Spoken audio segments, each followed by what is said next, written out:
What's up, guys? So you may not know, Big Betty's got over 220,000 miles on her, and as of the last week or two, she's really been showing her age, having some overheating issues. Now, fortunately not side of the road, puking coolant, burning itself down to the ground kind of issues, but still fluctuating from that standard operating temp upwards of 50 degrees over, which is very concerning. Could easily lead to being stranded on the side of the road. So let's go ahead, hop in here. I'll show you what she's been doing. So I did drive Betty about an hour ago, so we already have some temperature in it, but this problem seems to happen even quicker if I haven't driven it yet and it's ice cold, but it's still gonna act up, I already know, because it does every single day, multiple times a day, because I've been driving it for like 2 weeks like this. But yeah, we're gonna get you fixed up today, Betty. So we got to the end of the driveway maybe a minute ago, and this thing is already up full operating temp, as you can see, at like 210 degrees, which is where these things like to chill at. Now, Shorty takes way longer to get full operating temp, so something is already up with that. Now, it doesn't immediately overheat, but let's say we're gonna go take off just like normal, which I typically would do when it's still cold, because I just remote start walking out to it, hop in it, take off. Got our heat on, 90, not blowing too crazy, just, normal 90 degrees. Let's try to warm up. All right, right now,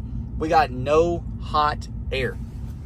It's at full temp. We should have freaking hot air, right? It should be blowing.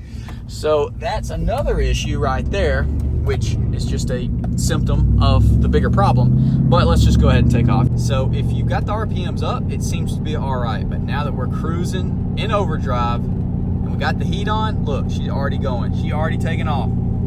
Holy moly. I remember the first time it did it, I was freaking dumping my pants. But I've seen it get upwards of that dash, which is what, 240 degrees at least. And you saw we just took off. I mean, we cranked the truck like 4 or 5 minutes ago. It'll go back down, then go back up. And so that leads me to believe that our thermostat has gone bad. So here's a new thermostat, which does come with a seal. Some of them don't. You'll have to reuse your factory seal. There's the part number for that. Got some coolant. It's definitely gonna be a tight fit and hard to film, but if we take a peek, there's our thermostat housing, which is held on with what looks like 2 10-mil bolts.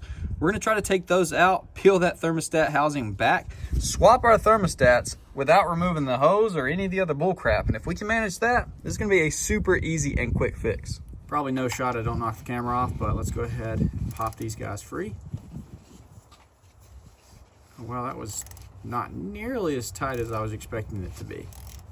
Not nearly, like concerningly loose. All right. The bottom one was also very loose. It's weird. Need to make sure and not apply a lot of force putting this thing back on there. This is probably going to be the original thermostat, so probably going to take some tugging to get that housing to pop free.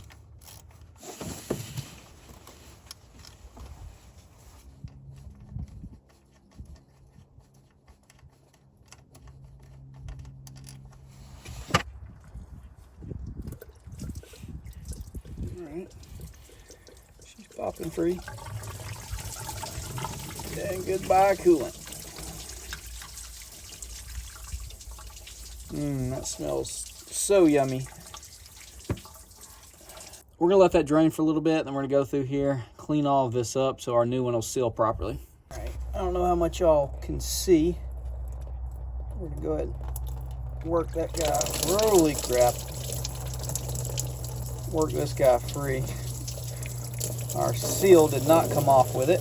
It stayed on the hose, or the housing. So let's peel that off, hopefully without making a big mess. There we go.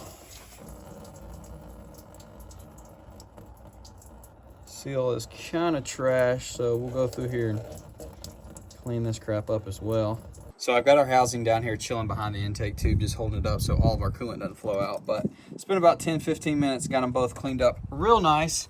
Now it's time to throw our new thermostat in there, and notice that little tick right there on that seal. You'll see it, or hopefully, there's a little notch in the housing that it has to line up with in order for this thing to have this little breather, so any air bubbles can pop free.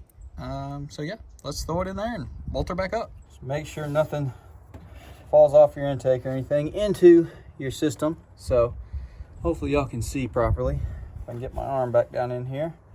The little notch is right here by this left bolt. I guess it's the top one.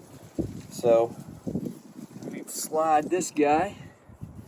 Once again, I'm trying to get my arm down in here. Get this guy right here. Line that notch up and press it into place just like that. Probably was blocking y'all with my hand, but y'all probably heard it. Popped in beautifully. Now, is the coolant going to force this thermostat to pop out when we go to connect it? I'm not sure, but if I can get my bolts out, we'll hopefully slide it in there to place. No issues. Line her up.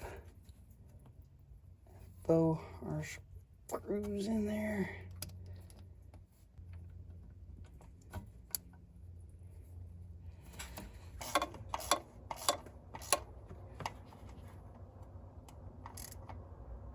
All right, nice and snug.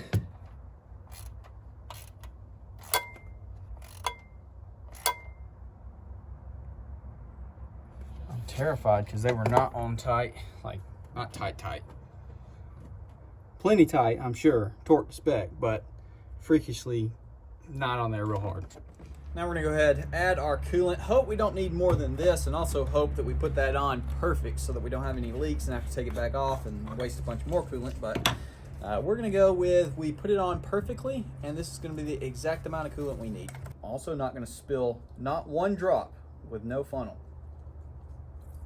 Oh, frick.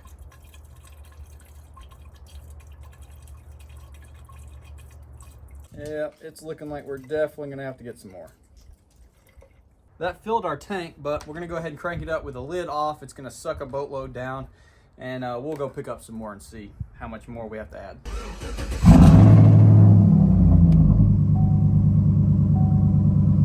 She's cold. Let's make sure we're not spewing coolant.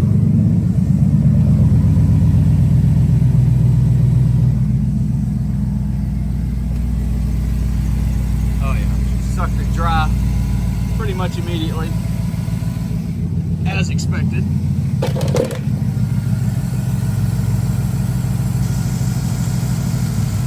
Also, if you didn't catch your coolant, make sure you wash it all away because your animals will drink it and that will not be good. Just got done topping off our coolant. We might have to add some later, but with that said, let's go for our first drive. Well, so far so good. We made it to the end of the driveway. It seems like it's just ever so slightly creeping up like it should.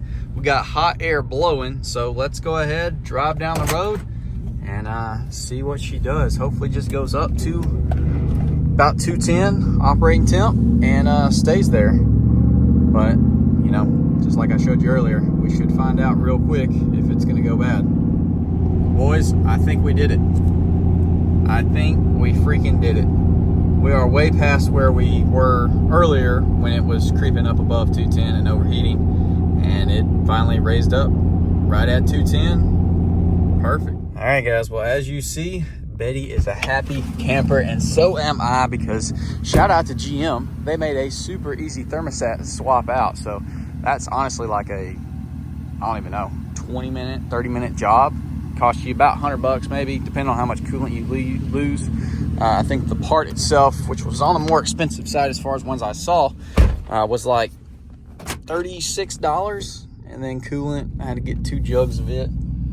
But if you manage not to lose much, you can definitely do it for cheaper. Either way, should be under $100, 30 minutes to an hour of your time. Get that swapped out, and there's the proof right there. Betty running like a top. So hopefully this video helped y'all out. Be sure to leave a like, drop a comment. I'll see y'all in the next video.